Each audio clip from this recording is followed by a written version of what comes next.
I just saw it as the same way as you bending a free kick. You don't kick a bullet. If David Beckham can do it, why can't I do it with a gun? I think it's different physics. If you see me on the news soon, with injured with a bullet, you know exactly what happened. I tried to warn her. Tragedy. James, you've had a really great career. It took me a long time to collect all these clips right now. Okay. Because you've done so many roles and lucky. you're so diverse. Thank you. You know, you dabble in a lot of things. My favorite, I really want to put in the bill.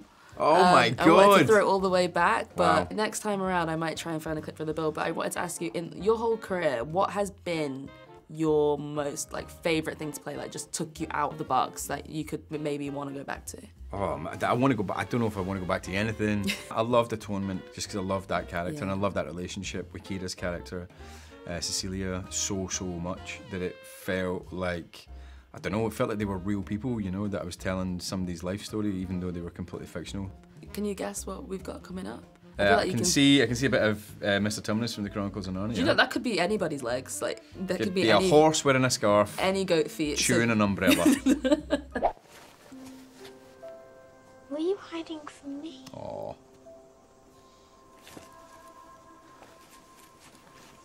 No. Well, I was just, So, Mr Tumnus, you have a really great ability to put yourself into really established characters, which I think is great. With Mr Tumnus, even to Professor Xavier, you can always see a little bit of you in there. And I want to know how you manage to do that. How do you manage to always take your personality through, so much so that nobody could ever see anybody else in that role again? Oh, wow, that's very kind. Although I suspect with both those characters, we will be seeing someone else play those roles, as they're both getting remade imminently, without me.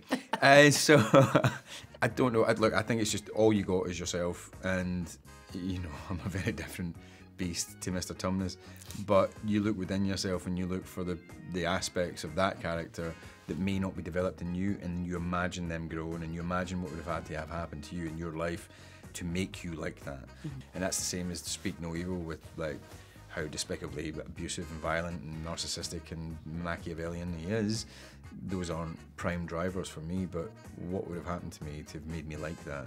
And then you work yourself back into that space, you know? But I'm lucky that I get to play people that are nothing like me. I'd like to hope that Mr Tumnus is a little bit like you. It's warm and fuzzy, you know, just makes people feel a bit comfortable. I think I try to make people feel comfortable, definitely. Yeah. Definitely. I think that anybody my age watching it, you immediately felt, wow, I just want to hold this goat man. And you just felt really warm. I think, has there been any characters that you've played that have had surprise reactions from the fan base that you just weren't expecting? I mean, the fact that some people are attracted to Mr Tumnus is wild. Yeah, some people want to get with the goat. I didn't feel not be, yeah. but it's okay.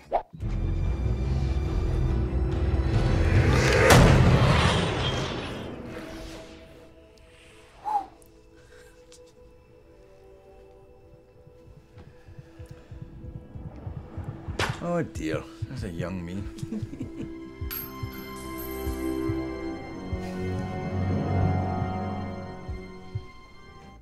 This was a selfish pick for me, because I think that's truly one of the coldest films ever. I think it's cool as shit.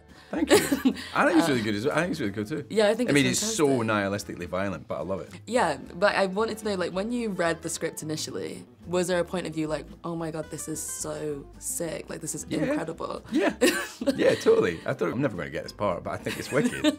And then the director was like, no, you're playing the part, hey, you're auditioning for the part. And I was like, what happened to you doing it? You're getting the part, you're auditioning for the part? So I came in and I camera tested, and I thought, I'm still never getting this part. And somehow the director convinced Universal to hire me. People were believing they could curve bullets ever since. Well, you can actually bend a bullet. Did you ever attempt to do the trick yourself in your garden? No. Well, weirdly, I don't own a gun. No, never in a million years. I just saw it as the same way as you bending a free kick. What's the difference? You don't kick a bullet. Well, you don't kick the bullet, but I think if you can bend a free kick, I feel like you can bend a bullet. I'm not a scientist, mind, but yeah, I feel like a free kick and a bullet, some of those kicks are going fast. I feel like, if David Beckham can do it, why can't I do it with a gun? I think it's different physics. If I'm being Potentially. perfectly honest, I think the physics might be different. There's a little bit. I would There's a argue little bit. it's worth exploring that idea that the physics might be different, Okay. lest you end up really hurting yourself. You know what? If you see me on the news soon, injured with a bullet, you know exactly I what tried happened. to warn her, guys. Tried to warn her. Tragedy. Bullets again. Oh, God. That guy needs some sun.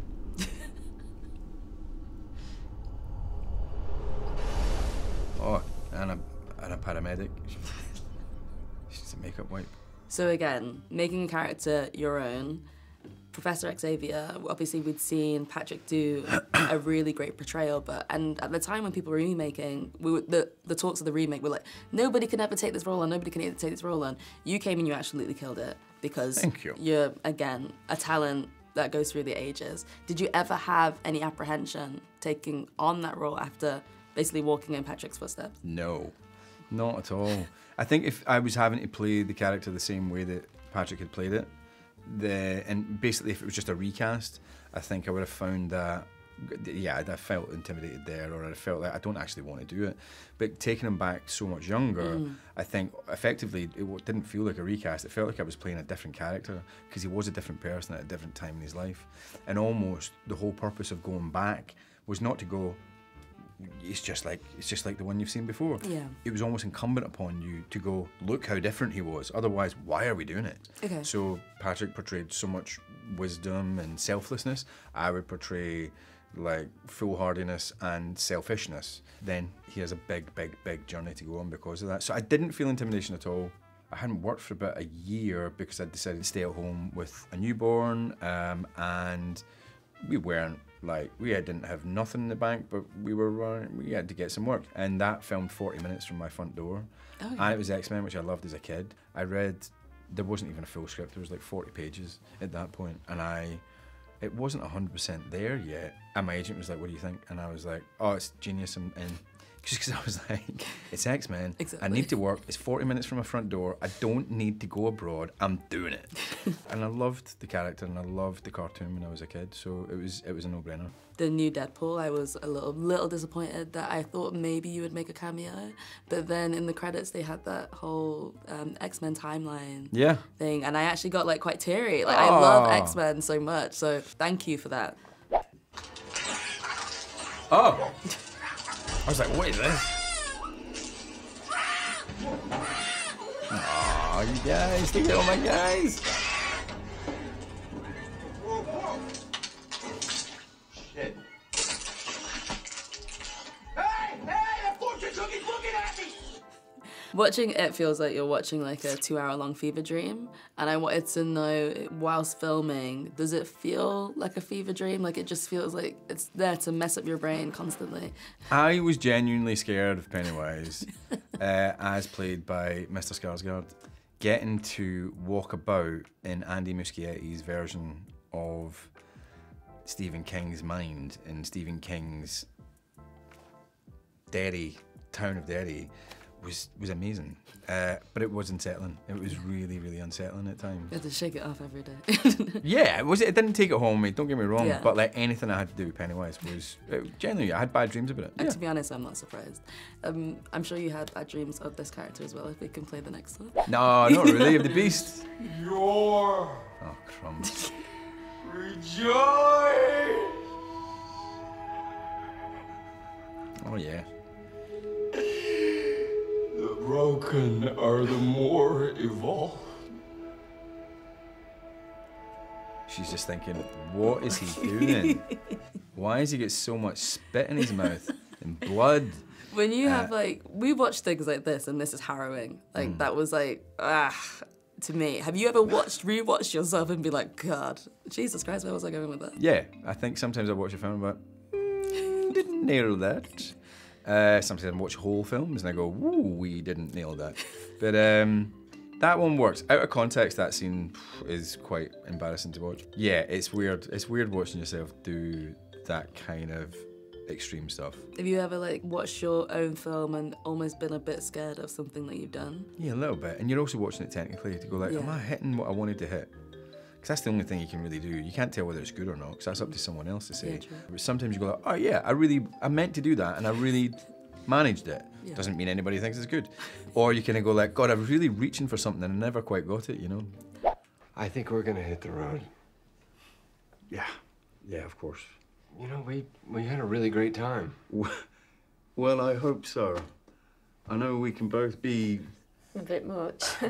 God, no, really. I mean, you guys have been... Just a breath of fresh air. Oh, well, that is very sweet of you to say. I think what's about this one is that your character is genuinely terrifying because it's so normal. And I feel like if I walk on the street, like, I could bump into this guy. Totally. And I'm like, it's quite intense. Yeah, we were playing a lot with the social contract. And the social contract kind of being, we're all going to be civilized, we're all going to live in society together. Instead of desperate, like, anarchist separatists that are just like out to take and kill and protect your own.